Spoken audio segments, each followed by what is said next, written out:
सभी मित्रों को गुड मॉर्निंग। तो भाई हम बात जो कर रहे हैं कंपनी विधि की, तो अंतिम वार है और कल आपका एग्जाम है। तो ये जो क्लास है पूरा निचोड़ है, आपको हूबहू यहाँ से प्रश्न देखने को मिलेंगे।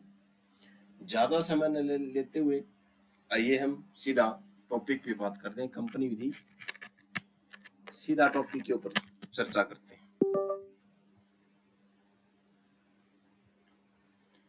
हमने अंश अधिपत्र तक बात कर ली थी। अंश अधिपत्र क्या होता है इसके बारे में हम चर्चा करते हैं। तो अंश अधिपत्र क्या है, ठीक है। अंश अधिपत्र को आप एक खुला कूपन की तरह समझ सकते हैं, ठीक है। जो अंश अधिपत्र है इसको एक खुले जो कूपन जो होता है उसकी तरह आप इसको समझ सकते हैं। उदाहरण देखते हैं। मान लीजिए आपने किसी बड़ी कंपनी के शेयर खरीदे भाई, ठीक है भाई। आमतौर पर कंपनी आपका नाम अपने रजिस्टर में लिखती है भाई, ठीक है, कि जिस कंपनी के आपने शेयर खरीदे, ठीक है, जिसे शेयर सर्टिफिकेट कहते हैं भाई, ठीक है भाई। लेकिन शेयर वारंट एक ऐसा कागज है जिस पर कंपनी किसी का नाम नहीं लिखा होता भाई, ठीक है। यानी कि अगर आपने किसी कंपनी के शेयर खरीदे हैं तो कंपनी क्या करती है, आमतौर पर क्या करती है भाई, आपका नाम रजिस्टर में लिख लेती है कि फलाने ने इतने शेयर खरीदे, ठीक है, जिसे शेयर सर्टिफिकेट कहते हैं, ठीक है। लेकिन शेयर वारंट क्या है, अंश अधिपत्र क्या है, एक ऐसा कागज है जिस पर किसी का नाम नहीं लिखा होता भाई कि किसने शेयर खरीदा। जिसके हाथ में वो कागज वही उन शेयरों का क्या हो जाता भाई, मालिक भाई। यह ठीक वैसे ही है जैसे आपके जेब में रखा 500 का नोट भाई। नोट पर आपका नाम नहीं लिखा, लेकिन जिसके पास नोट है पैसा उसी का है भाई। तो इसे क्या बोलते हैं, अंश अधिपत्र बोलते हैं भाई, शेयर वारंट बोलते हैं भाई। इसकी खास बातें क्या है, नाम की जरूरत नहीं होती भाई इसमें।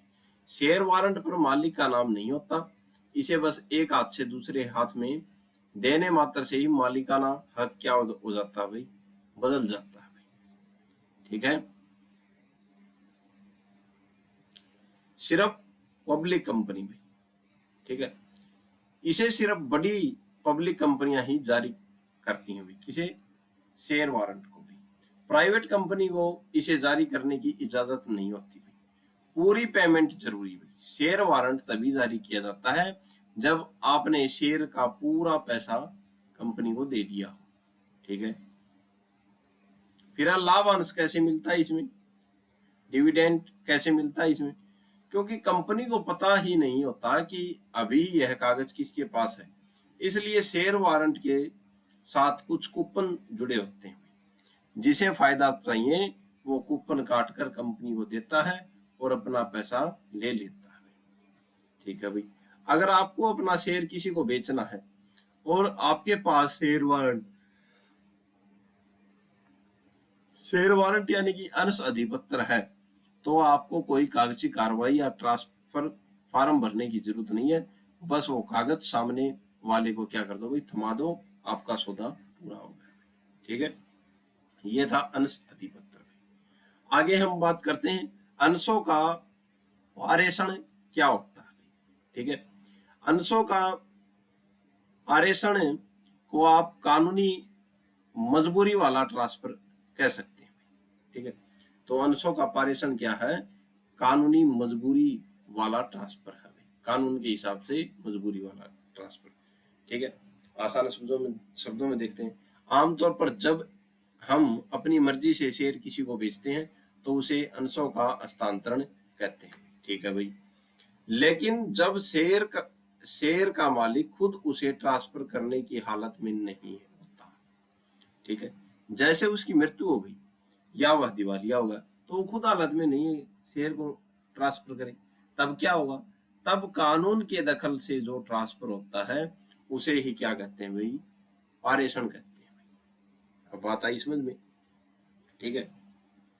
तो कानून के दखल से जो शेयरों का ट्रांसफर होगा उसे क्या बोलते हैं भाई, पारेषण बोलते हैं भाई। यह कब होता है भाई, मृत्यु होने पर। अगर शेयर होल्डर की मृत्यु हो गई है तो शेयर उसकी कानूनी वारिस या नॉमिनी के नाम अपने आप चले जाएंगे। ठीक है भाई, कानून के हिसाब से हो गए। फिर है दिवालिया होने पर, अगर कोर्ट किसी को दिवालिया घोषित कर दे तो उसके शेयर सरकारी अधिकारी के पास चले जाते हैं ताकि उसका कर्ज चुकाया जा सके। ठीक है भाई, ये भी कोर्ट ने कर दिया किसी को दिवालिया।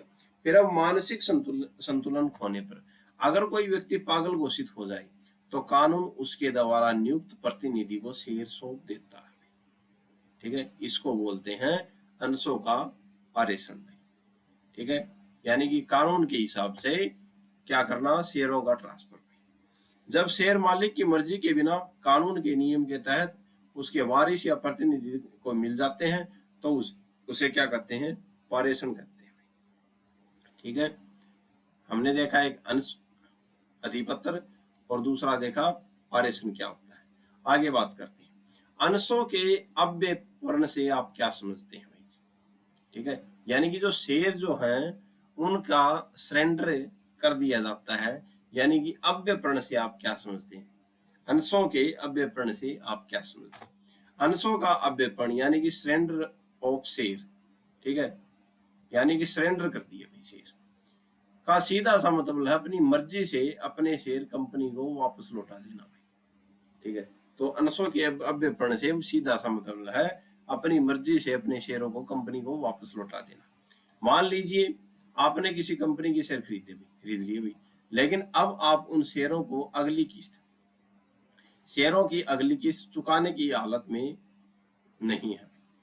आपको डर है कि अगर आपने पैसे नहीं दिए तो कंपनी आपके शेयर क्या कर लेगी, जब्त कर लेगी। ठीक है, और आपकी बदनामी होगी भाई। ऐसी स्थिति में आप खुद ही इज्जत के साथ कंपनी के पास जाते हैं और कहते हैं साहब मैं आगे का पैसा नहीं दे पाऊंगा, ये रहे आपके शेयर, आप इन्हें वापस रख लीजिए और रद्द कर दीजिए। इसे बोलते हैं अंशों का अव्ययपूर्ण।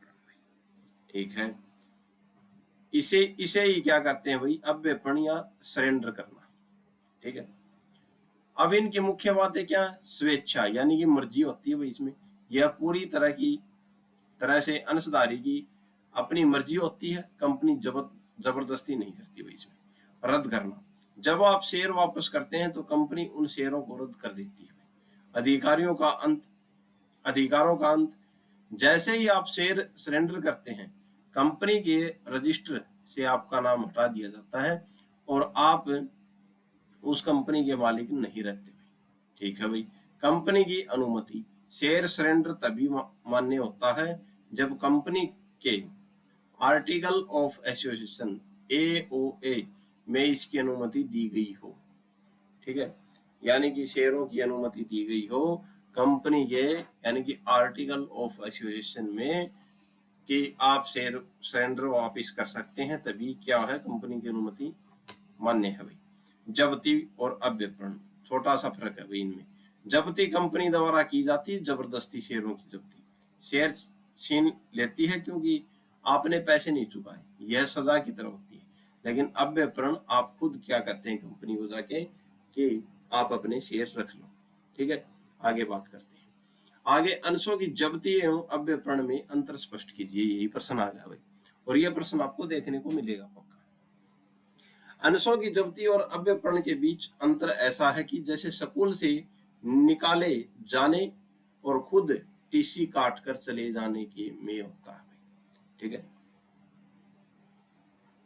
इसमें पहल कौन करता है भाई, जब्ती में पहल कंपनी करती है, जबकि शेयर होल्डर पैसे नहीं चुकाता तो कंपनी गुस्सा होकर उसके शेयर क्या कर लेती है, छीन लेती है। लेकिन अव्ययपूर्ण में शेयर होल्डर खुद कंपनी के पास आके ये बोलता है कि मैं आपको पैसे नहीं दे पाऊंगा, आप शेयर अपने रख लो भाई। मर्जी किसकी होगी, जब्ती में क्या है भाई, जब्ती यह शेयर होल्डर की मर्जी के खिलाफ होता है भाई। ठीक है, यह एक तरह की सजा होती है। लेकिन अव्ययपूर्ण में यह शेयर होल्डर की मर्जी होती है, वह स्वेच्छा से शेयर लौटाता है। कारण क्या है, जब्ती में पैसा न चुकाना और अव्ययपूर्ण में इसका कारण पैसा न चुका पाना भी हो सकता है या कोई और निजी कारण भी हो सकता है। यह कंपनी का समय और कानूनी कागजी कार्रवाई बचने के लिए किया जाता है। भाई। आगे है इज्जत का सवाल है। जब्ती तब होती है तो अपमानजनक माना जाता है क्योंकि कंपनी ने डिफॉल्टर होने की वजह से शेयर छीने हुए। अव्यपरण में सम्मानजनक तरीके से माना जाता है क्योंकि शेयर होल्डर ने खुद अपनी समरसता स्वीकार कर ली है कि मेरे पास पैसे नहीं है भाई। आगे बात करते हैं साधारण अंश एवं अधिमानी अंश क्या है। इसमें हम घर के सदस्य और मेहमान वाले उदाहरण से समझ सकते हैं भाई। अधिमानी जो अंश जो होते हैं वो मेहमान होते हैं, वीआईपी होते हैं भाई। ठीक है भाई, जैसे मेहमान हमारे घर पे आ जाता है, वीआईपी आ गया कोई, जैसा किसी नाम से पता चलता है कि अधिमान, ठीक है, यानी प्राथमिकता मिलती है भाई इसमें। इसके पास दो खास पावर होती है भाई। पैसे में प्राथमिकता। जब भी कंपनी मुनाफा कमाएगी तो साधारण शेयर वालों से पहले लाभांश इन्हें दिया जाएगा। किनको? अधिमानी अंशों को। इनका रेट फिक्स होता है, जैसे 10% या 12%। पूंजी वापसी। अगर कभी कंपनी बंद होती है तो सबसे पहले इनका पैसा वापस किया जाएगा, इसके बाद किसी और का नंबर आएगा भाई। ठीक है, फिर इसकी कमी क्या है भाई अधिमानी शेयर की? इनके पास वोट देने का अधिकार नहीं होता। ये कंपनी के मालिक की तरह नहीं बल्कि एक निवेशक की तरह होते हैं। ठीक है, अब साधारण अंश क्या होते हैं भाई? इक्विटी शेयर भी बोलते हैं। घर के असली मालिक होते हैं। ठीक है, इक्विटी शेयर होल्डर कंपनी के असली मालिक माने जाते हैं। इनके साथ मामला बचा कुचा वाला होता है, सबके बाद नंबर आता है इनका। ठीक है, सबके बाद में इनका नंबर आता है। इन्हें लाभांश तभी मिलता है जब कंपनी सबको, जैसे बैंक को ब्याज दे दिया, टैक्स दे दिया, और जो बिजली वाला था और जो शेयर वाले थे उनको उनका लाभांश दे दिया, पैसा बांट चुकी हो। अगर कुछ नहीं बचा तो इन्हें कुछ नहीं मिलेगा। ज्यादा रिस्क होता है इसमें, ज्यादा फायदा। अगर कंपनी को बहुत तगड़ा मुनाफा होगा तो इन्हें क्या है भाई, ज्यादा लाभ होगा भाई।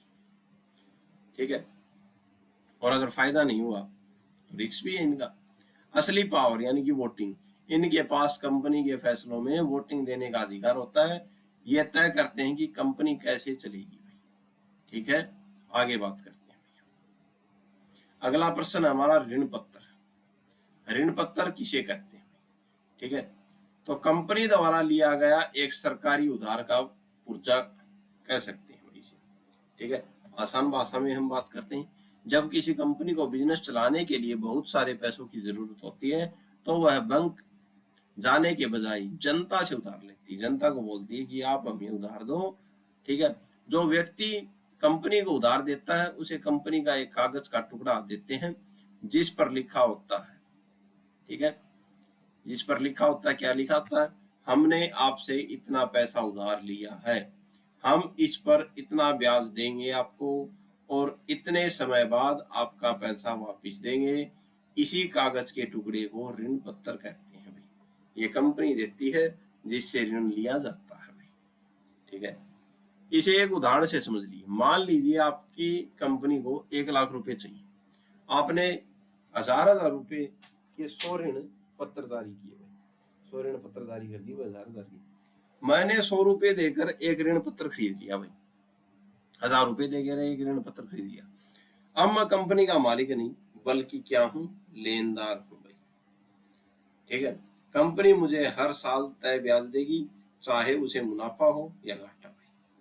ठीक है, मुख्य बातें क्या है भाई? उधार का सबूत भाई। यह इस बात का सबूत है कि कंपनी ने आपसे कर्ज लिया भाई, निश्चित ब्याज भाई। इसमें ब्याज की दर पहले से तय होती है भाई, कितना ब्याज होगा। कोई वोटिंग पावर नहीं होगी। ठीक है,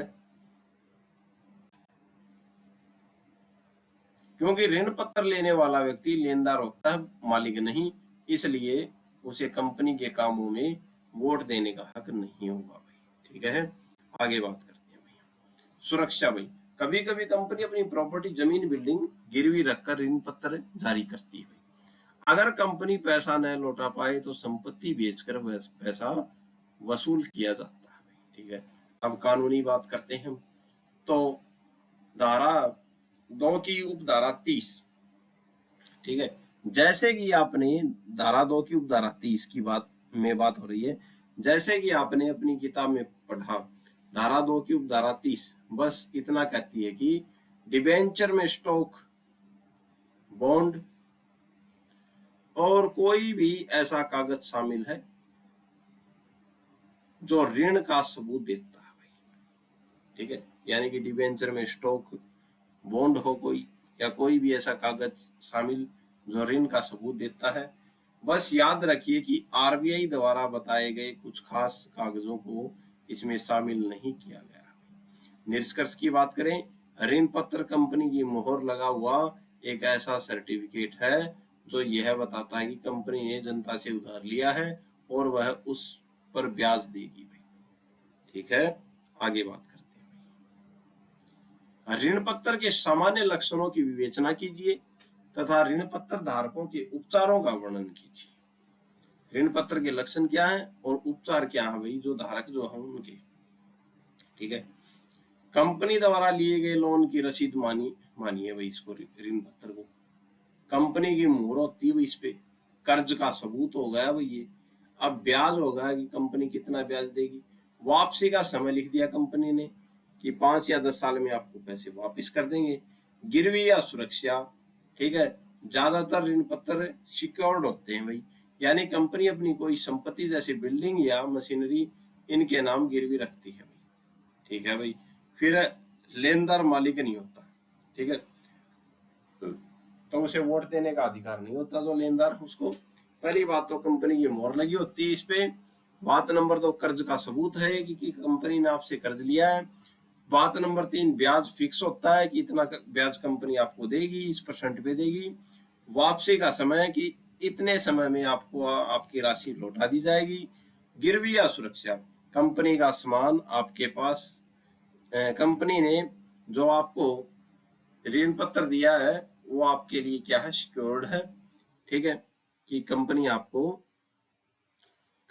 या बिल्डिंग या मशीनरी इनके नाम गिरवी रखती है भाई।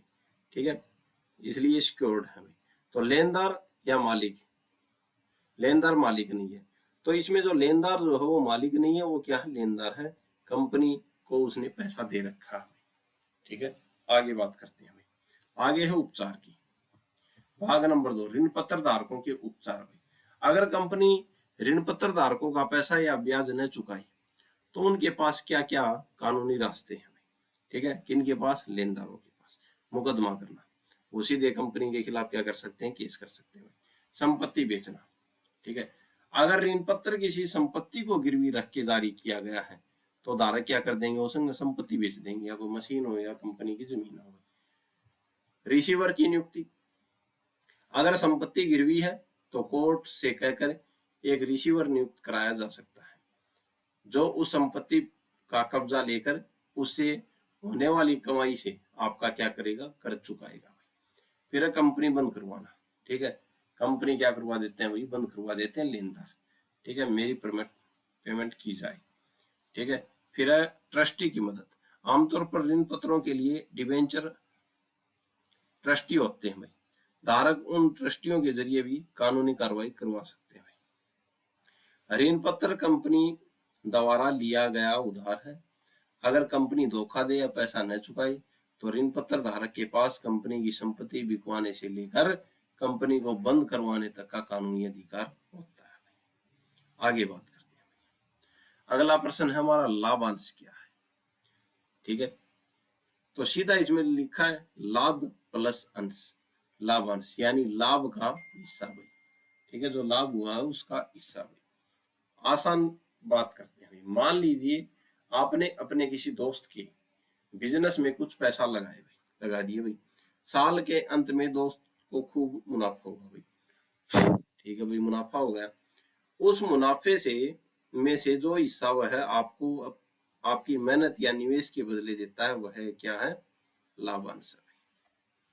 ठीक है, कंपनी के मामले में यही होता है। कंपनी बिजनेस करती है और साल भर में जो शुद्ध मुनाफा कमाती है उसे अपने मालिकों या अंशधारियों में बांट देती है। आपके हिस्से में जो मुनाफे की रकम आती है उसे क्या करते हैं, लाभांश कहते हैं। इसकी खास बातें हैं, यह कोई हक नहीं है। कंपनी को मुनाफा हुआ है तो इसका मतलब यह नहीं कि उसे लाभांश देना ही पड़ेगा। यह फैसला कंपनी के निर्देशकों पर निर्भर करता है। सिर्फ मुनाफे से भी लाभांश हमेशा कंपनी के शुद्ध लाभ में से दिया जाता है। कंपनी अपनी पूंजी में से इसे नहीं बांट सकती। कैश या चेक आमतौर पर लाभांश नगद या बैंक ट्रांसफर के जरिए दिया जाता है। फिर निवेश का फल, जैसे बैंक में पैसा रखने पर ब्याज मिलता है, वैसे ही कंपनी के शेयर खरीदने पर लाभांश मिलता है। अंतरिम लाभांश क्या है? आपने परिभाषा में पढ़ा कि अंतरिम लाभांश भी शामिल है। इसका मतलब बहुत सिंपल है। अंतरिम लाभांश जो साल के अंत में हिसाब किताब होने के बाद दिया जाता है उसको बोलते हैं अंतरिम लाभांश, अंतिम लाभांश। फिर एक और परिभाषा आती है अंतरिम लाभांश। अगर कंपनी को साल के बीच में ही बहुत अच्छा मुनाफा हो जाए तो वह साल खत्म होने से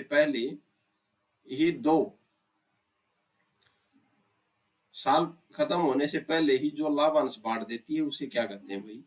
अंतरिम लाभांश। यानी कि पहले ही साल से पहले ही क्या बांट दिया भाई? लाभ बांट दिया भाई, तो उसे क्या बोलते हैं? अंतरिम लाभांश। आगे बात करते हैं भाई। अगला प्रश्न है हमारा, लाभांश के लक्षण बताइए भाई। मुनाफे का टुकड़ा है भाई, सब खर्चों के बाद बचा हुआ पैसा है भाई, बांटने योग्य लाभ है, अंतरिम लाभांश भी शामिल है इसमें, बोनस अंश भी लाभांश का रूप है भाई, भविष्य की सुरक्षा भाई। मुनाफे का टुकड़ा, कंपनी साल भर काम करती है और 2 तारीखों साल की शुरुआत और अंत के बीच जो पैसा कमाती है, लाभांश उसी का क्या है? छोटा सा हिस्सा है। बिना मुनाफे के लाभांश नहीं दिया जाता है।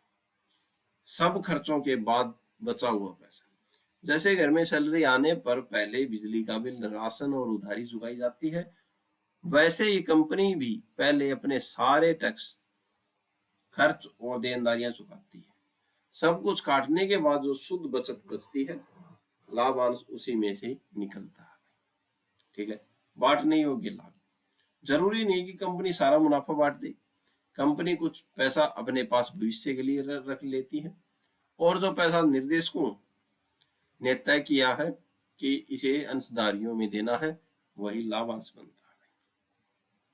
अंतरिम लाभांश भी शामिल, इसमें सिर्फ साल के आखिरी वाला पैसा ही नहीं बल्कि वह पैसा भी शामिल है जो कंपनी ने साल के बीच में खुश होकर बांट दिया भाई।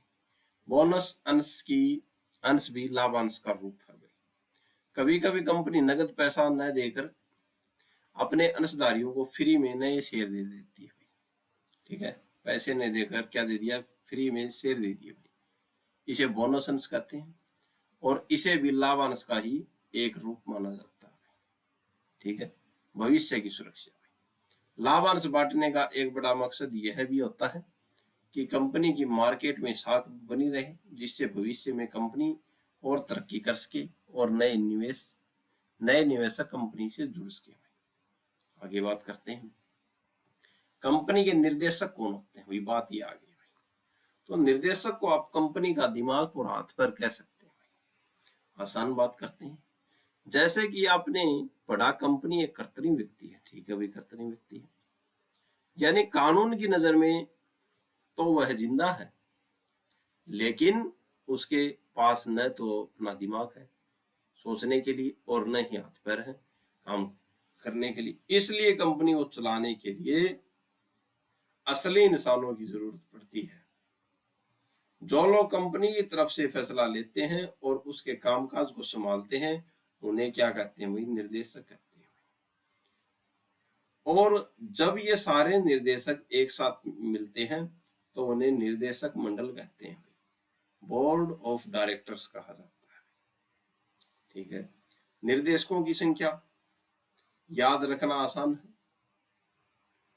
ठीक है, 3 और 2 और 1, 1 2 3, एक व्यक्ति कंपनी, प्राइवेट कंपनी और लॉ कंपनी। ठीक है, यानी कि पब्लिक कंपनी सरकारी जैसी बड़ी, कम से कम इसमें कितने निर्देशक होते हैं? 3 भाई। प्राइवेट कंपनी में 2 निर्देशक होते हैं, एक व्यक्ति कंपनी में 1 निर्देशक होता है। अधिकतम 15 निर्देशक हो सकते हैं। विशेष प्रस्ताव पास करके इसे बढ़ाया जा सकता है।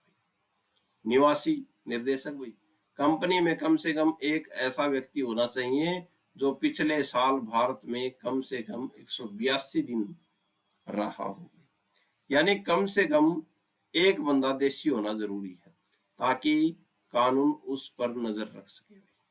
ठीक है, आगे बात करते हैं। निर्देशक की भूमिका क्या है? दोहरी पहचान है भाई निर्देशक की। निर्देशक एक तो एजेंट के रूप में होता है और एक न्यासी ट्रस्टी के रूप में होता है। एजेंट के रूप में ये कंपनी की तरफ से दूसरों के साथ डील करते हैं और कॉन्ट्रैक्ट साइन करते हैं। फिर न्यासी के रूप में कंपनी का पैसा और संपत्ति इनके भरोसे होती है। ठीक है, इन्हें इनका इस्तेमाल ईमानदारी से कंपनी की भलाई के लिए करना होता है। ठीक है, तो यह है निर्देशक की भूमिका। जैसे स्कूल को चलाने के लिए प्रिंसिपल या घर को चलाने के लिए मुखिया होता है, वैसे ही कंपनी को चलाने के लिए जो अनुभवी लोग नियुक्त किए जाते हैं उन्हें क्या बोलते हैं भाई? निर्देशक कहते हैं। आगे बात करते हैं, निर्देशक की नियुक्ति कैसे की जाती है भाई? प्रथम निर्देशक यानी कि शुरुआती खिलाड़ी, जब कंपनी बिल्कुल नहीं होती है तो उसका जन्म हो रहा होता है, तब जो प्रवर्तक ही तय कर लेते हैं कि पहला डायरेक्टर कौन होगा। ठीक है, कि जो बनाने वाले लोग हैं वो ही तय कर लेते हैं कि पहला डायरेक्टर कौन होगा। उनके नाम कंपनी के कागजों में लिख लिए जाते हैं। ठीक है, नोट, अगर कागजों में नाम नहीं है तो जिन लोगों ने कंपनी बनाने के मुख्य कागज MOA पर साइन किए हैं वही तब तक डायरेक्टर माने जाते हैं जब तक पहली मीटिंग न हो जाए। ठीक है, तो डायरेक्टर जो है या तो जो प्रवर्तक जो हैं, जो प्रमोटर्स जो हैं, वही तय कर लेते हैं कि फलाने को इस कागज में लिख दो कि फलाना क्या बना दिया, डायरेक्टर बना दिया। अगर कागजों में नाम नहीं है, किसी ने भी नहीं बनाया, तो जिन लोगों ने कंपनी बनाने के मुख्य कागज पर साइन किए हैं वही तब तक डायरेक्टर माने जाते हैं जब तक पहली मीटिंग ना हो जाए। पहली मीटिंग के बाद वो डायरेक्टर चुन लेते हैं। साधारण सभा द्वारा नियुक्ति, लोकतांत्रिक तरीका, यह सबसे आम तरीका है। कंपनी के जो मालिक यानी कि शेयर होल्डर होते हैं वे अपनी सालाना मीटिंग में वोट डालकर निर्देशक चुनते हैं। यह पूरी तरह से सदस्यों की मर्जी पर होता है। फिर सरकार द्वारा नामांकन, सरकारी कोटे से, अगर केंद्र सरकार या राज्य सरकार ने उस कंपनी के शेयर खरीदे हुए हैं या सरकार का कोई बड़ा हित जुड़ा है, जो सरकार अपना एक बंदा वहां निर्देशक बनाकर भेज सकती है, इसे नॉमिनी डायरेक्टर कहते हैं। ठीक है, निर्देशक बोर्ड द्वारा नियुक्ति, इमरजेंसी भर्ती, कभी कभी मीटिंग का इंतजार नहीं किया जा सकता। मान लीजिए किसी डायरेक्टर की अचानक मृत्यु हो गई, उसने इस्तीफा दे दिया या वो दिवालिया हो गया, ऐसी खाली जगह को भरने के लिए बाकी बचे हुए डायरेक्टर खुद किसी को चुन लेते हैं। ठीक है, लेकिन वह व्यक्ति केवल पिछली अवधि के बचे हुए समय तक ही काम करता है। ठीक है, जो पिछला जो डायरेक्टर जो है उसका जो समय बचा है वहां तक काम करता है। आगे बात करते हैं, अधिकरण द्वारा यानी कि न्यायालय जो ट्रिब्यूनल जो है उसके द्वारा जो निर्देशक जो है उसको कैसे बनाया जाता है। अधिकरण द्वारा नियुक्ति, कोर्ट का दखल कंपनी अधिनियम 2013 की धारा 242 की उपधारा 2 का खंड तय। ठीक है, अगर कंपनी में कोई धांधली या कुप्रबंधन चल रहा है और इसकी शिकायत सरकार को मिलती है तो सरकार जो कोर्ट जो है तो कोर्ट खुद कंपनी को ठीक करने के लिए अपनी तरफ से डायरेक्टर नियुक्त कर सकता है। यह एक तरह की क्या है, सफाई प्रक्रिया होती है। खास बात की बात करें, आमतौर पर डायरेक्टर बनने के लिए 21 वर्ष से लेके 70 वर्ष तक के बीच होती है उम्र। लेकिन अगर कोई 70 साल से ऊपर का व्यक्ति बहुत काबिल है और कंपनी के लिए फायदेमंद है तो उसे एक विशेष प्रस्ताव पास करके उसे भी डायरेक्टर नियुक्त किया जा सकता है। ठीक है।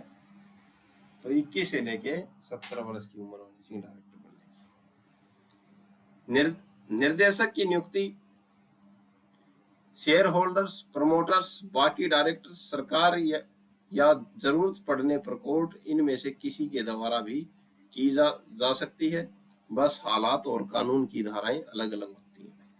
आगे बात करते हैं। कंपनी के निर्देशक को कैसे हटाया जा सकता? हमने कंपनी का निर्देशक बना दिया, अब इसको हटाया कैसे जाएगा? हटाया भी वैसे जाएगा। निर्देशक को हटाना उतना ही सीधा है जितना उसे नियुक्त करना। कानून में इसके लिए दो मुख्य रास्ते। पहला रास्ता, शेयर धारकों द्वारा हटाया जाना, लोकतांत्रिक रास्ता है, धारा 169 बोलती है। धारा 169 में शेयर धारक क्या करते हैं भाई? निर्देशक को हटा सकते हैं भाई, डायरेक्टर। जैसे जनता वोट देकर किसी नेता को हटा सकती है, वैसे ही कंपनी के मालिक शेयर धारक अपने डायरेक्टर को हटा सकते हैं। साधारण संकल्प, कंपनी की मीटिंग बुलाई जाती है और बहुमत यानी कि 50% से ज्यादा वोट से डायरेक्टर को हटाने का फैसला लिया जाता है। 50% से डायरेक्टर से अधिक अगर वोट पड़ गए तो डायरेक्टर हट गया। सुनवाई का मौका, कानून यह कहता है किसी को भी बिना किसी बात सुने नहीं निकाला जाना चाहिए, इसीलिए उस डायरेक्टर को अपनी सफाई देने का पूरा मौका दिया जाता है। अपवाद, अगर किसी डायरेक्टर को कोर्ट या अधिकरण ने खुद बैठाया है तो उसे शेयर धारक अपनी मर्जी से नहीं हटा सकते। अगर कोर्ट ने किसी को बैठाया तो उसको नहीं हटा सकते, उसको शेयर धारक नहीं हटा सकते। अधिकरण यानी कि कोर्ट द्वारा हटाया जाना, कानूनी रास्ता धारा 242। ठीक है। अगर कंपनी के मालिक यानी कि शेयर धारक खुद कुछ नहीं कर पा रहे लेकिन कंपनी में कुछ बहुत गलत हो रहा है तो कोर्ट दखल देता है। शिकायत पर कार्रवाई, अगर कंपनी के सदस्य कोर्ट में अर्जी देते हैं कि डायरेक्टर कुप्रबंधन कर रहा है, ठीक है, या छोटे शेयर धारकों के अधिकारों को दबा रहा है, तो कोर्ट उसे तुरंत हटाने का आदेश दे देती है। सजा, कोर्ट द्वारा हटाए गए डायरेक्टर पर कभी कभी 5 साल तक किसी दूसरी कंपनी में डायरेक्टर बनने पर पाबंदी भी लग सकती है। शेयर धारक हटाते हैं जब उन्हें डायरेक्टर का काम पसंद न आए, बहुमत से 50% से अधिक बहुमत होना चाहिए। कोर्ट हटाता है डायरेक्टर बेईमानी या कुप्रबंधन करे तब भाई। अगला प्रश्न हमारा, निर्देशक की शक्तियों का वर्णन कीजिए। अभी निर्देशक के पास क्या शक्ति है? जो काम कंपनी कर सकती है वह सारे काम निर्देशक मंडल, ठीक है, द्वारा किए जा सकते हैं। ठीक है भाई।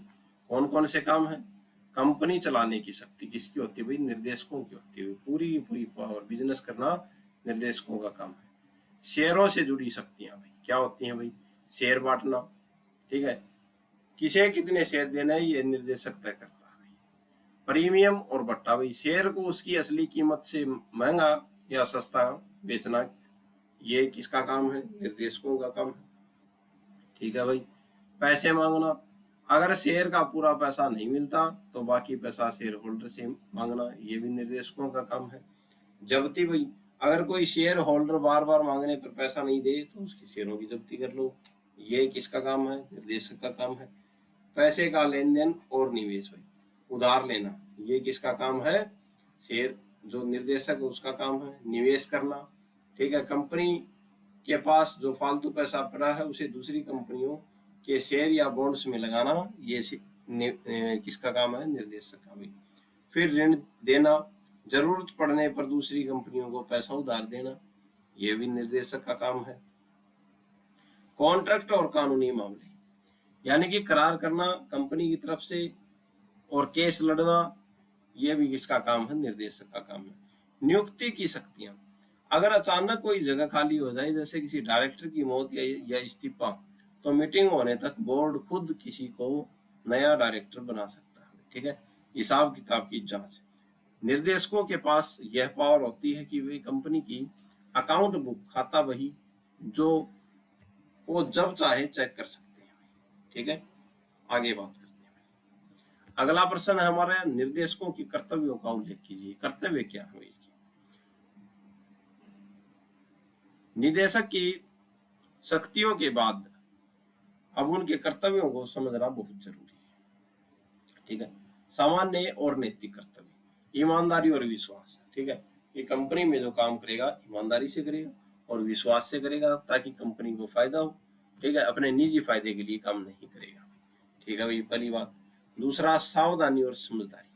ठीक है, उनसे उम्मीद की जाती है कि वे हर फैसला उतनी सावधानी से ले जितनी सावधानी से एक आम इंसान अपनी खुद के काम में लेता है। लापरवाही के लिए जिम्मेदार ठहराया जा सकता है। ठीक है, अगर लापरवाही से कोई फैसला लिया तो उसको जिम्मेदार ठहराया जाए। खुद का काम करना, यह नियम है कि निदेशक को अपना काम खुद करना चाहिए, वह अपना काम किसी और को नहीं सौंप सकता। ठीक है, जब तक किसी कंपनी के नियमों में ऐसा लिखा न हो या बहुत जरूरी, हितों का टकराव न होना। निदेशक को कोई ऐसा काम नहीं करना चाहिए जिससे कंपनी को नुकसान हो और उसे खुद को फायदा मिले। ठीक है, अगर उसका किसी डील में निजी हित है तो उसे पहले ही बता देना चाहिए। ठीक है भाई, मीटिंग में शामिल होना, तो क्या करेंगे, बोर्ड्स की मीटिंग में शामिल होंगे भाई सभी। कानूनी या संवैधानिक कर्तव्य क्या है भाई? रजिस्टर और रिकॉर्ड रखना भाई, तो इनका काम है जो क्या है, सदस्यों का रजिस्टर, गिरवी रखी संपत्तियों का रजिस्टर और बोर्ड मीटिंग के जो क्या है भाई, मिनट्स सही तरीके से रखना भाई। मीटिंग बुलाना भाई, तो ये मीटिंग बुलाएंगे वार्षिक और कौन सी है, विशेष मीटिंग। ठीक है, खाता भाई तैयार करना, बैलेंस, कंपनी का बैलेंस शीट और लाभ हानि खाता ईमानदारी से तैयार करवाना ताकि कंपनी को सही स्थिति का पता चल सके। ठीक है भाई, सरकार को जानकारी देना, कंपनी को जो भी बड़े बदलाव या संकल्प पास होते हैं उनकी जानकारी किसको देना भाई, रजिस्ट्रार साहब को, रजिस्ट्रार साहब के ऑफिस में पहुंचाना है भाई, ये बदलाव हमने कंपनी में किए हैं। शेयरों से जुड़े नियम भाई, जब तक न्यूनतम अभिधान न मिल जाए तब तक शेयर न बांटना भाई। ठीक है, एक निर्देशक का सबसे बड़ा कर्तव्य है कि वह ईमानदार रहे, सावधानी से काम करे और कानून द्वारा बताए गए कागजी कामों को समय पर पूरा करे। ठीक है, आगे बात करते हैं। अंशधारियों की विभिन्न प्रकार की बैठकों की विवेचना कीजिए। जो अंशधारी होते हैं, जो शेयर होल्डर है, उनकी विभिन्न प्रकार की बैठकें जो होती हैं उनके ऊपर बात की है। कंपनी की बैठकों को समझना बहुत आसान है। इसे आप ऐसे समझिए कि जैसे किसी गांव में पंचायत होती है या घर कोई बड़ा फैसला लेने के लिए सब साथ बैठते हैं, वैसे ही कंपनी के मालिक अंशधारी भी समय समय पर मिलते हैं भाई। 3 तरह की बैठक होती हैं। वार्षिक बैठक यानी कि सालाना पंचायत कब होती है, यह साल में एक बार होनी अनिवार्य है। कानून कहता है कि 2 बैठकों के बीच, जो वार्षिक बैठक है उन 2 बैठकों के बीच कितने 15 महीने का अंतर होना जरूरी है। 15 महीने से ज्यादा अंतर नहीं होना चाहिए। ठीक है, क्यों होता है, इसमें साल भर का हिसाब किताब देखा जाता है, लाभांश तय किया जाता है और नए डायरेक्टर्स या ऑडिटर्स को चुना जाता है। किसे छूट है, एक व्यक्ति कंपनी को यह मीटिंग नहीं बुलानी पड़ती, कौन सी, सालाना।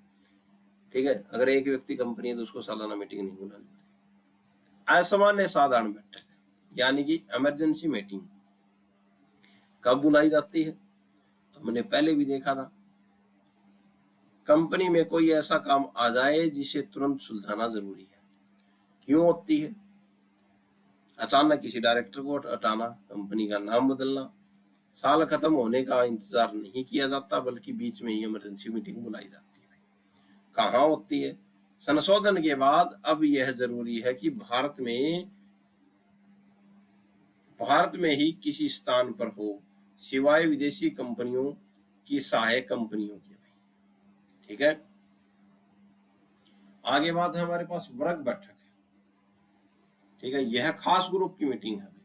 कब होती है? जब कंपनी के पास अलग अलग तरह के शेयर हो, जैसे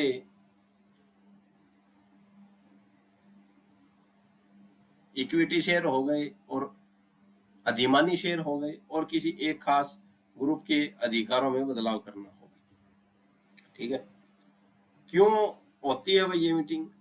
अगर सिर्फ अधिमानी शेयर वालों का फायदा या नुकसान तय करना है तो पूरी कंपनी की मीटिंग बुलाने की बजाय सिर्फ उस वर्ग के लोगों को बुलाया जाता है।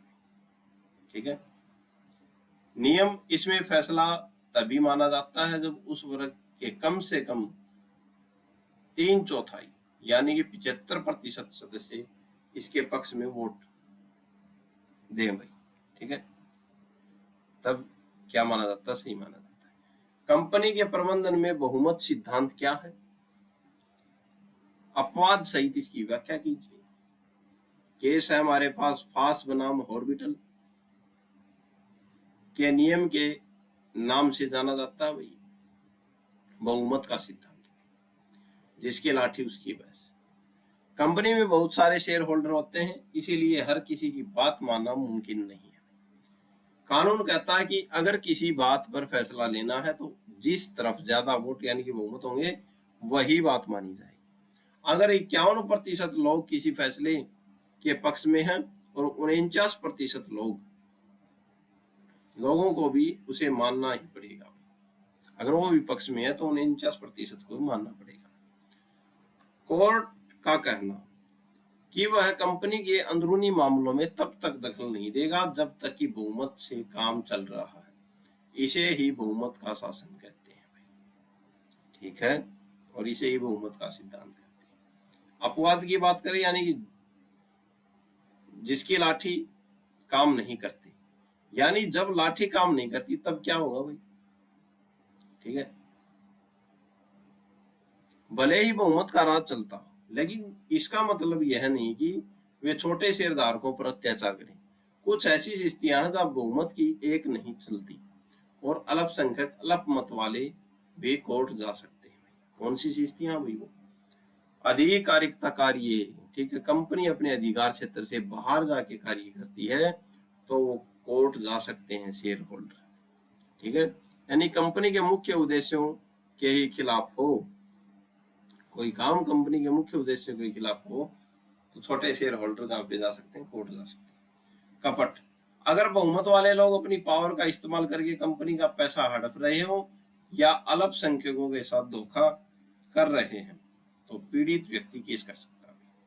ठीक है, विशेष संकल्प की अनदेखी। कानून में कुछ काम विशेष संकल्प जैसे 75% वोट से होते हैं। अगर बहुमत 51% वाले जबरदस्ती उसे साधारण प्रस्ताव से पास कर दें तो उसे अवैध माना जाएगा। ठीक है, जैसे 51% हमने देखा था, ये 3/4। ठीक है, वर्ग बैठक में शेयरों वाला।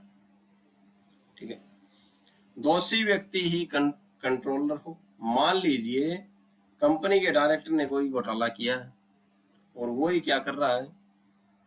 केस सुन रहा है, तो तब भी शेयर होल्डर कहाँ पे जा सकते हैं? कोर्ट जा सकते हैं।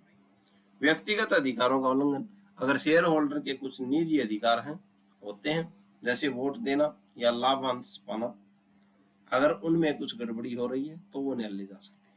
अन्याय और कुप्रबंधन, अगर कंपनी में लगातार छोटे शेयर होल्डर को दबाया जा रहा है या कंपनी गलत तरीके से चलाई जा रही है तो कानून उन्हें सुरक्षा देगा। सिद्धांत यह है कि कंपनी बहुमत से चलेगी, लेकिन यह बहुमत तानाशाही नहीं बन सकता। अगर बहुमत बेईमानी या कानून के खिलाफ काम करेगा तो कानून अल्पसंख्यकों का साथ देगा। ठीक है, आगे बात करते हैं। दमन या कुप्रबंध किसे कहते हैं? इसको रोकने के लिए क्या उपचार है? ठीक है, जहां बहुमत अपनी ताकत का गलत इस्तेमाल करने लगे वहीं से दमन और कुप्रबंध की शुरुआत होती है। ठीक है, दमन क्या है? अन्यायपूर्ण आचरण। दमन का सीधा मतलब है छोटे शेयरधारकों को दबाना या उनके साथ अन्याय करना भाई। ठीक है भाई, जब कंपनी जब कंपनी के बड़े शेयरधारक बहुमत वाले अपनी ताकत का इस्तेमाल इस तरह करें कि छोटे शेयरधारकों के हक मारे जाएं, उन्हें लाभांश न मिले या उन्हें कंपनी की जानकारी से दूर रखा जाए, इसे क्या कहते हैं? दमन कहते हैं। जबरदस्ती नए शेयर जारी करना ताकि छोटे शेयर धारकों की भी हिस्सेदारी क्या हो जाए भाई? कम हो जाना, ये उदाहरण है। कुप्रबंधन यानी कि घटिया मैनेजमेंट, कंपनी को गलत तरीके से चलाना जिससे कंपनी को नुकसान हो, कुप्रबंधन कहलाता है। अगर कंपनी के डायरेक्टर या मैनेजर कंपनी के पैसे का गबन कर रहे हैं, बेईमानी से कॉन्ट्रैक्ट कर रहे हैं या कंपनी की संपत्ति को बर्बाद कर रहे हैं, तो इसे कुप्रबंध कहा जाता है। इससे न सिर्फ शेयर धारकों को बल्कि आम जनता को भी क्या होता है? नुकसान होता है। ठीक है। उपचार और अधिकरण की शक्ति भाई, अगर किसी कंपनी में ऐसा हो रहा है तो पीड़ित सदस्य कहाँ पे जा सकते हैं भाई? ट्रिब्यूनल के पास जा सकते हैं। कोर्ट अधिकरण के पास इन्हें रोकने के लिए बहुत बड़ी शक्ति होती है। ठीक है, आगे बात करते हैं। भविष्य के लिए आदेश भाई, अधिकरण आदेश दे सकता है कि आगे से कंपनी का काम सही तरीके से और कानून के दायरे में किया जाए। शेयरों की खरीद बिक्री हुई, अधिकरण यह आदेश दे सकता है कि दमन करने वाले लोग पीड़ित सदस्य के शेयर खरीद लें उचित दाम पर, ताकि पीड़ित सदस्य कंपनी से बाहर निकल सके भाई। पूंजी कम करना, अगर कंपनी खुद शेयर खरीदती है तो उस हिसाब से अपनी पूंजी कम करने का आदेश देना भाई। ठीक है। फिर अब पुराने कॉन्ट्रैक्ट्स खत्म करना, अगर किसी डायरेक्टर या मैनेजर ने बेईमानी से कोई कॉन्ट्रैक्ट किया है तो अधिकरण उसे रद्द कर सकता है। डायरेक्टर को हटाना, अधिकरण डायरेक्टर को हटा सकता है भाई। जांच बैठाना, ठीक है, कंपनी के कामकाज की गहराई से जांच कराने का आदेश दे सकता है भाई अधिकरण। ठीक है। जब कंपनी के बड़े लोग अपनी ताकत से छोटे लोगों को परेशान करें, दमन या कंपनी का पैसा और संपत्ति बर्बाद करें, कुप्रबंध, तो पीड़ित व्यक्ति कोर्ट जा सकता है। कोर्ट को यह पावर है कि वह कंपनी के मैनेजमेंट का पूरी तरह बदल दे और बेईमान लोग को क्या कर दे? बाहर निकाल दे कंपनी से। आगे बात करते हैं।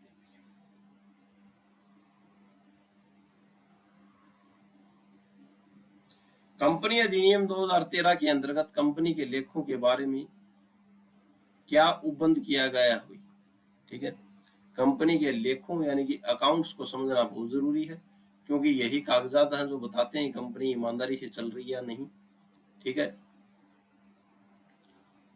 तो अकाउंट से ही पता चलता है कि कंपनी ईमानदारी से चल रही है या नहीं। लेखा वही क्या है भाई? ठीक है, जैसे कि हमने घर का हिसाब एक डायरी में रखते हैं कि कितना पैसा आया और कितना पैसा गया, वैसे ही कंपनी के लिए कानूनन हिसाब रखना जरूरी है। धारा 2 की उपधारा 13 के अनुसार कंपनी की इन 4 भैया मुख्य तय है।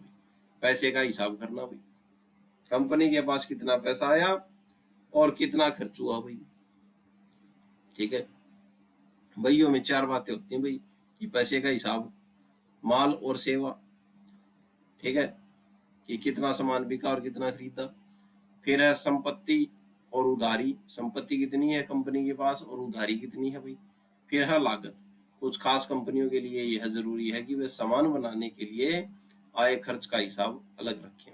ठीक है, आगे बात करते हैं। बात नंबर 2, मुख्य कानूनी नियम, धारा 128 से 138 भाई कहाँ रखी जाएगी भाई? ये सारी किताबें यानी ये जो भैया जो है पंजीकृत कार्यालय में रखी जानी चाहिए भाई। ठीक है, अगर कहीं और रखनी है तो सरकार को बताना होगा। डबल एंट्री सिस्टम, हिसाब हमेशा डबल एंट्री सिस्टम पर होना चाहिए भाई, यानी जिस साल का खर्चा हो उसी साल में देखें भाई।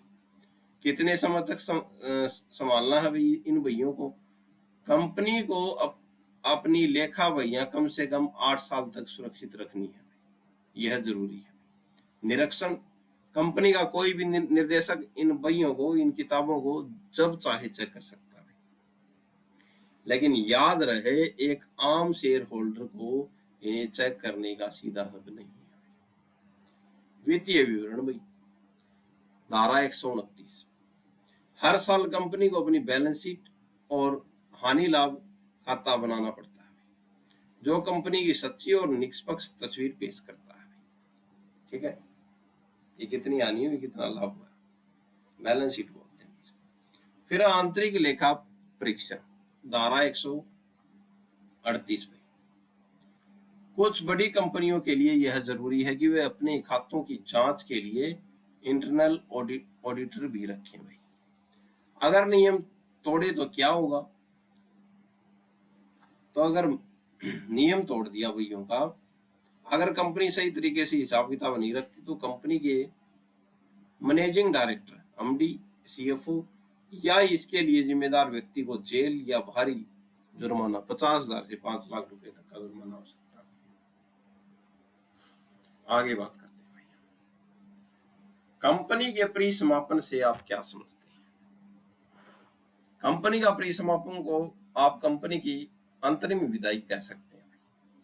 ठीक है, जैसे इंसान का जन्म होता है और फिर मृत्यु, वैसे ही कंपनी के जरिए कंपनी का जन्म होता है, कानून के जरिए कंपनी का जन्म होता है, निगमन होता है और कानून के जरिए ही उसे खत्म किया जाता है। इसी खत्म करने की प्रक्रिया को क्या कहते हैं भाई?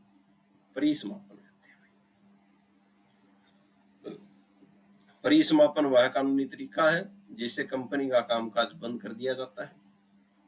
इसमें कंपनी के पास जो कुछ भी जैसे जमीन, मशीन, पैसा उसे बेचा जाता है और जो कर्जा कंपनी ने लोगों का देना है उसे चुकाया जाता है। इसे एक उदाहरण से समझते हैं।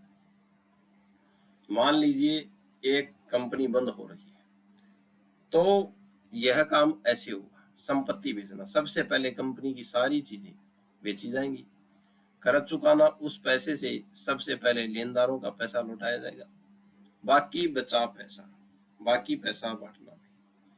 अगर सब कर्जा चुकाने के बाद भी कुछ पैसा बच जाता है तो उसे कंपनी के मालिकों में उनके हिस्सों के हिसाब से बांट दिया जाता है।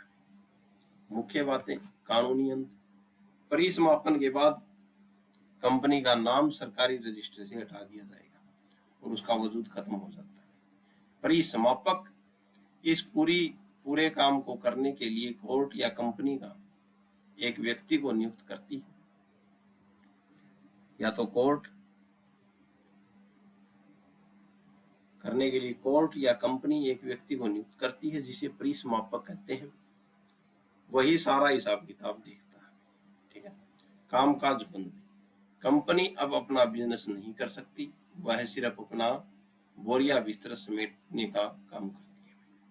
ठीक है, परिसमापन और विघटन में फर्क क्या है? अक्सर लोग इन दोनों को एक ही समझ लेते हैं, लेकिन इसमें थोड़ा अंतर है। परिसमापन यह वह प्रक्रिया है जिसमें कंपनी को बंद करने की तैयारी होती है। ठीक है भाई, यहाँ कंपनी का अस्तित्व अभी खत्म नहीं हुआ, काम चालू है। विघटन यह वह पल है जब कंपनी पूरी तरह से खत्म हो जाती है। यह परिसमापन का आखिरी नतीजा है। जैसे दुकान बंद करते समय सामान बेचकर उधारी चुकाई जाती है, वैसे ही कंपनी के मामले में कानून के हिसाब से कंपनी संपत्ति बेचकर कर्जा चुकाने की प्रक्रिया को परिसमापन कहते हैं। आगे बात करते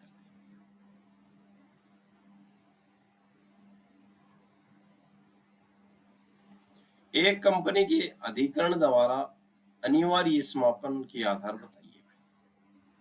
ठीक है, अनिवार्य समापन का मतलब है जब कोर्ट यानी कि अधिकरण खुद हुक्म दे देगी कंपनी बंद करो। ऐसे बोल रहे हैं प्रश्न कि अधिकरण कोर्ट द्वारा जो कंपनी के समापन के लिए अनिवार्य आधार बताइए कि किन आधारों पे कोर्ट कंपनी को बंद करवा सकता है। कर्ज न चुका पाना, 7 आधार जिन पर कोर्ट कंपनी को बंद करवा सकता है। अगर कंपनी कंगाल हो गई है और उसने जो उधार लिया है वो नहीं चुका रही तो कोर्ट उसे बंद करने का आदेश दे सकती है। खुद कंपनी की इच्छा, खुद अगर कंपनी बोल दे, अगर कंपनी के मालिक यानी कि शेयर धारक खुद मिलकर एक विशेष प्रस्ताव 75% वोट पास कर दें कि साहब अब हमसे कंपनी नहीं चलती, इसे बंद कर दीजिए, तो कोर्ट उसे बंद कर देगा। देश के खिलाफ काम, अगर कंपनी देश के खिलाफ काम कर रही है, ठीक है, पड़ोसियों के साथ रिश्तों को खराब कर रही है, तो कोर्ट उसे बंद करवा सकता है।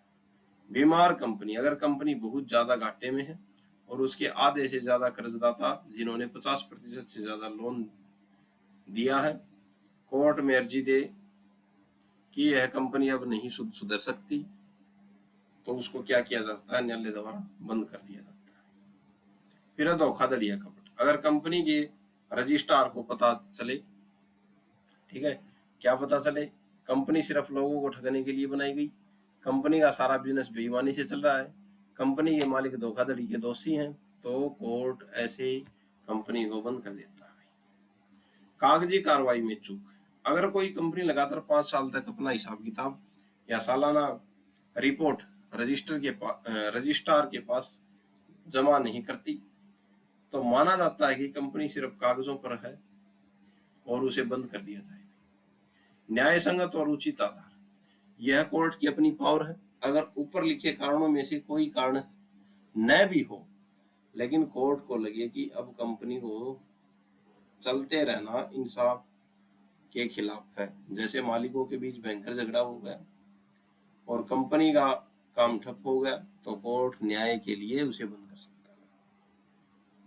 जब कंपनी कर्ज में डूब जाए, देश के खिलाफ काम करे, धोखाधड़ी करे, 5 साल तक हिसाब न दे या खुद बंद होना चाहे, तब कोर्ट अपना डंडा चलाकर उसे अनिवार्य रूप से बंद कर देता है कंपनी को। ठीक है, आगे बात करते हैं। स्वैच्छिक परिसमापन क्या है? जैसा कि नाम से ही पता चलता, स्वैच्छिक यानी अपनी मर्जी से। इसे हम क्या बोलते हैं भाई, कोई व्यक्ति अपनी दुकान को बिना किसी कोर्ट कचहरी के चक्कर में अपनी मर्जी से सामान बेचकर और उधारी चुकाकर बंद कर देता है, वैसे ही कंपनी का स्वैच्छिक परिसमापन होता है। ठीक है, आसान, जब कंपनी के मालिक, अंशधारी या उसे उधार देने वाले लोग, लेनदार आपस में मिलकर यह तय कर लेते हैं कि अब कंपनी को बंद कर देना चाहिए, और इसके लिए उन्हें कोर्ट यानी कि अधिकरण के धक्के खाने की जरूरत नहीं पड़ती, तो उसे क्या बोलते हैं भाई, स्वेच्छक परिसमापन कहते हैं। अपनी इच्छा से समापन कर दिया, इसमें कोर्ट का कोई दखल नहीं होता, सब कुछ आपसी सहमति से, सूझबूझ से होता है। यह कब किया जाता है? समय पूरा होने पर। अगर कंपनी किसी खास काम के लिए या किसी खास समय, जैसे 5 साल के लिए बनी थी और वह समय पूरा हो गया है, तो उसका परिसमापन हो सकता है। आपसी सहमति, अगर शेयर होल्डर को लगे कि अब बिजनेस में फायदा नहीं है, तो इसे बंद करना ही बेहतर है। फिर विवादों से बचना, कोर्ट की लंबी और महंगी कार्रवाई से बचने के लिए लोग इसे चुनते हैं। स्वैच्छिक परिसमापन, मुख्य लक्षण बिना कोर्ट के, तो इसमें बिना कोर्ट के हस्तक्षेप से बंद हो जाती है कंपनी। प्रस्ताव पास करना, कंपनी की जनरल मीटिंग में एक प्रस्ताव पास करके यह फैसला लिया जाता है। ठीक है, लिक्विडेंट की नियुक्ति, डेंटर की नियुक्ति, लिक्विडेंटर की नियुक्ति, कंपनी खुद एक परिसमापक चुनती है जो सरकारी संपत्ति बेचता है, जो संपत्ति बेचता है और कर्ज चुकाता है। लेनदारों का भरोसा, इसमें यह पक्का किया जाता है कि लेनदारों का पैसा सुरक्षित रहे। ठीक है, तो स्वैच्छिक भी परिसमापन किया जाता है कंपनी का। एक जरूरी कानूनी बात भाई, आपकी जानकारी के लिए बता दूं कि 2016 में IBC आने के बाद अब स्वैच्छिक परिसमापन की प्रक्रिया काफी बदल गई है। ठीक है, अब अगर कंपनी सॉल्वेंट है, यानी अपना कर्जा चुकाने के लायक है, तभी वह अपनी मर्जी से बंद हो सकती है, बिना कर्जा चुकाए बंद नहीं हो सकती। 2016 की बात। निष्कर्ष, जब कंपनी के मालिक और लेनदार कोर्ट गए बिना आपसी रजामंदी से वे अपनी कंपनी का बोरिया बिस्तर समेट लेते हैं तो उसे क्या कहते हैं, स्वैच्छिक परिसमापन कहते हैं। अब बात आती है हमारी राष्ट्रीय कंपनी विधि अधिकरण। राष्ट्रीय कंपनी विधि अधिकरण के गठन, उसकी प्रक्रिया एवं शक्तियों का उल्लेख कीजिए। ठीक है, यानी कि राष्ट्रीय स्तर के ऊपर जो कोर्ट जो है कंपनी कोर्ट, उसके गठन, उसकी प्रक्रिया एवं शक्तियों का वर्णन कीजिए। राष्ट्रीय कंपनी विधि अधिकरण को समझना बहुत जरूरी है। यह क्या है, स्पेशल कोर्ट है। इसका गठन धारा 408 के तहत इसे केंद्र सरकार बनाती है भाई। इसमें मुख्य रूप से ये लोग होते हैं, कौन कौन होते हैं, एक तो अध्यक्ष होता है जो इसका मुखिया होता है, फिर न्यायिक सदस्य जो कानून और जज की पृष्ठभूमि से होते हैं भाई, तकनीकी सदस्य जिन्हें कंपनी चलाने, अकाउंट्स या फाइनेंस का अगर अनुभव था। तो इन कोर्टों में, स्पेशल कोर्टों में जो कंपनी के केस देखते हैं, इनमें क्या होता है, एक तो अध्यक्ष होता है जो इसका मुखिया होता है, फिर न्यायिक सदस्य होते हैं जो क्या होते हैं भाई, कानून और जजों की पृष्ठभूमि से होते हैं, फिर तकनीकी सदस्य होते हैं जिन्हें कंपनी चलाने का अनुभव होता है। ठीक है भाई, सदस्य हुए धारा 408 में बात है भाई। प्रक्रिया, यह काम कैसे करते हैं, तो स्पेशल कोर्ट आम कोर्ट नहीं होते, इसीलिए इनके काम का तरीका भी थोड़ा अलग होता है। ये धारा 424 बोलती है। ठीक है भाई, नेचुरल जस्टिस यानी कि दोनों पक्षों को सुना जाएगा, एक पक्ष के आधार पर फैसला नहीं दिया जाएगा। नियमों की आजादी, यह सिविल प्रक्रिया संहिता की पेचीदा नियमों से नहीं बंधे होते, यह अपनी प्रक्रिया खुद तय करते हैं। आईबीसी का ध्यान भाई, काम करते समय यह दिवाला एवं शोध अक्षमता संहिता 2016 के नियमों का पालन करते हैं। ठीक है, शक्तियां, तो इनके पास क्या क्या शक्तियां होती हैं, पहला है सम्मन भेजना। ये सिविल न्यायालय की तरह क्या कर सकते हैं भाई, सम्मन भेज सकते हैं भाई। ठीक है, किसी भी व्यक्ति को बुलाना और उसे कसम खिलाकर शपथ पर सवाल पूछना भाई।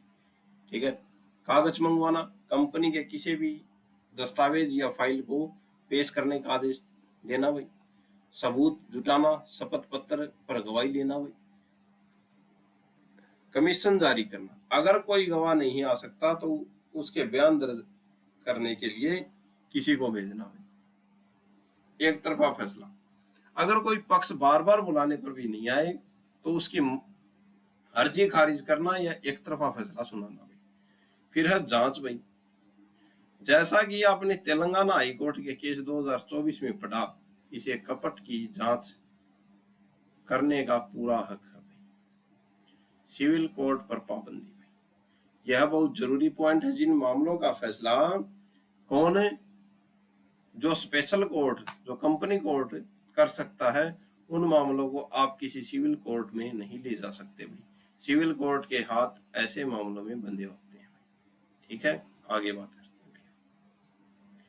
राष्ट्रीय कंपनी विधि अपील अधिकरण। ठीक है, तो एक तो था राष्ट्रीय कंपनी विधि अधिकरण और एक है अपील अधिकरण।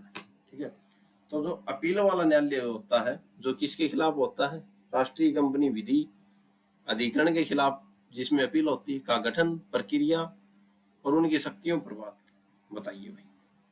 ठीक है, तो राष्ट्रीय कंपनी विधि अपील अधिकरण के बारे में हम चर्चा कर रहे हैं। इसे आप कंपनियों का हाई कोर्ट कह सकते हैं। जब कोई व्यक्ति निचली अदालत के फैसले से खुश नहीं होता तो वह अपनी शिकायत लेकर यहां जाता है। ठीक है, राष्ट्रीय कंपनी विधि अपील अधिकरण के पास। अब इनका गठन धारा 408 में इनका गठन था, धारा 410 में अपीलीय न्यायालयों का गठन है। ठीक है, अध्यक्ष जो सबसे बड़ा मुखिया होता है, न्यायिक और तकनीकी, इनकी संख्या 11 से ज्यादा नहीं हो सकती भाई, दोनों होंगे इसमें, न्यायिक सदस्य भी और तकनीकी भी, लेकिन 11 से ज्यादा नहीं होंगे। इसमें भी कानून के जानकार और बिजनेसमैन, अकाउंट्स के एक्सपर्ट दोनों बैठते हैं ताकि फैसले पर नजरिए से सही हो भाई। ठीक है, तो दोनों बैठेंगे इसमें ताकि फैसला हर नजरिए से क्या हो, सही हो। प्रक्रिया, यह काम कैसे करता है, तो ये काम कैसे करता है, ये समय की प्रक्रिया में यह किसी पुरानी भारी भरकम नियमों से नहीं बंधा होता, यह अपनी प्रक्रिया खुद तय करता है। नियमों का आधार यह दिवाला और शोध अक्षमता संहिता 2016 के नियमों को ध्यान में रखकर काम करता है। ठीक है भाई। सीमा भाई, इसकी समय सीमा, यह अपील करने के लिए आमतौर पर 45 दिन का समय मिलता है। तो अपील अधिकरण में 45 दिन का समय मिलता है अपील करने के लिए। 45 दिन के बाद अपील नहीं होती। आगे बात करते हैं भाई, शक्तियां क्या होती है भाई इसके पास। तो बुलावा भेजना, सम्मन भेजना, गवाहों को बुलाना और उनसे पूछताछ करना, कमीशन जारी करना, अगर कोई नहीं आ रहा तो उनके गवाही रिकॉर्ड करने के लिए किसी अधिकारी को नियुक्त करना, फिर दस्तावेज पेश करना, पुरानी फाइल या सबूतों को कोर्ट में मंगवाना, फैसले को बदलना। वो क्या करता है भाई, नेशनल जो विधि अधिकरण जो है उसके फैसले को बदल सकता है, उसे रद्द भी कर सकता है। पूरे एक तरफी कार्रवाई, अगर कोई पक्षकार जानबूझकर नहीं आ रहा तो उसकी गैर मौजूदगी में भी फैसला सुना सकता है भाई। ठीक है। आसान शब्दों में बात करें तो राष्ट्रीय कंपनी विधि अधिकरण जिला अदालत है। तो जो राष्ट्रीय कंपनी विधि अपील अधिकरण क्या है भाई, हाई कोर्ट है। यहाँ केवल अपील सुनी जाती है। इनका मकसद यह पक्का करना है कि निचली अदालत से कोई गलती हुई है तो उसे यहाँ सुधारा जा सके भाई। ठीक है, आगे बात करते हैं। तो आज का हमारा लगभग अंतिम प्रश्न है, विशेष न्यायालयों की स्थापना कैसे होगी। विशेष न्यायालयों की स्थापना कैसे होगी, ये प्रश्न पूछ रखा है। विशेष न्यायालय को आप कंपनियों के लिए बना एक फास्ट ट्रैक कोर्ट मान सकते हैं भाई। इसका मुख्य मकसद है कंपनी कानून से जुड़े अपराधों का फैसला जल्दी सुनाना, ताकि आम कोर्टों पर बोझ न बढ़े। स्थापना हुई, इन अदालतों की स्थापना केंद्र सरकार करती है। सरकार हाई कोर्ट के मुख्य न्यायाधीश से सलाह मशवरा करने के बाद एक नोटिफिकेशन जारी करती है और इन अदालतों को बनाती है। ठीक है भाई। हाई कोर्ट के मुख्य न्यायाधीश से सलाह मशवरा करके सरकार, केंद्र सरकार क्या बनाएगी, इन जो स्पेशल जो कोर्ट जो है इनको बनाएगी, विशेष न्यायालयों। जज कौन होगा, अपराध की गंभीरता के हिसाब से जज तय किया जाता है भाई। ठीक है भाई। इनमें ये अपराध कैसा है, गंभीर मामलों के लिए 2 साल या उससे ज्यादा जेल की सजा वाले अपराध, ऐसे मामलों की सुनवाई के लिए सेशन जज या अतिरिक्त सेशन जज को नियुक्त किया जाएगा। ठीक है। ये बोल रहे हैं कि गंभीर मामलों के लिए, यानी कि 2 साल या उससे ज्यादा जेल की सजा के अपराध है। ठीक है। तो उनके लिए सेशन जज या अतिरिक्त सेशन जज, एडिशनल सेशन जज को क्या किया जाएगा भाई, नियुक्त किया जाएगा। ठीक है भाई।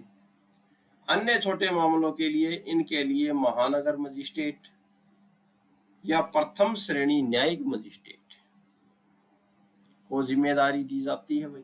ठीक है भाई।